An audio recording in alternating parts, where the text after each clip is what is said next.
Does anything dictators love more than imprisoning, murdering, and lying? It's spending stupid amounts of money on mega projects. For any of you who don't know what that is, it's basically a big building or structure that usually costs $1 billion or more and takes many years to build. One other thing about mega projects is that they're usually very dumb. Another thing about mega projects is that they're usually built by dictators. Dictators plus lots of money equals stupid shit. The Line, a mega structure currently being built in Saudi Arabia by MBS. As the name suggests, it's a linear city in the middle of the hot ass desert. It's going to be 170 kilometers long, 500 meters tall, and 200 meters wide. And it's being made out of glass in the desert.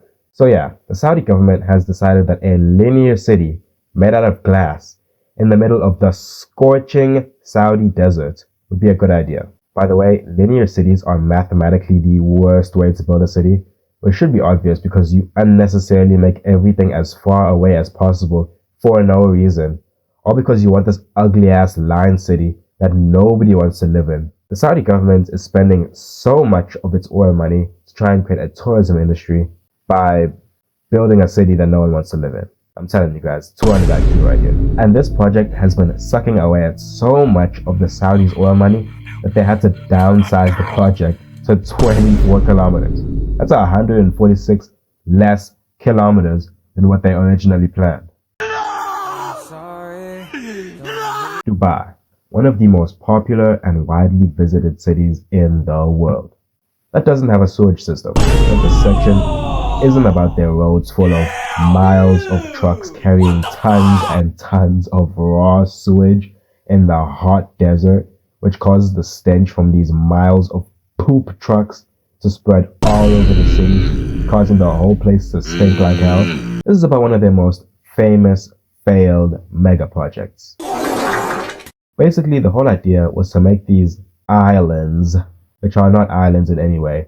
They're literally just floating mounds of sand, which were thrown into the middle of the ocean. But they wanted to make these mounds of sand in the shape of all of the continents, hence the name, the World Islands. But because these are just mounds of sand in the ocean, they just got broken up over time, and now they look like this. This was another mega project that was intended to attract tourism, and they even planned to set up houses here for people to live on, which might have worked if these things weren't sinking. Not to mention that these guys have the audacity to say that power and sewage infrastructure are not going to be installed. Hey man, good luck selling a sinking house with no power and no sewage system to literally anyone. Oh yeah, $14 billion spent on this, by the way. Just thought I'd let you know. So yeah, the next time you see a very wealthy dictator announcing a world-changing mega project, just remember, it's probably a dumb idea. And the Gulf states, especially the Saudis, seem to be committed to dumb mega projects. Maybe one day they will realize that if you want to grow a tourism industry in your country, build things that people actually want to see.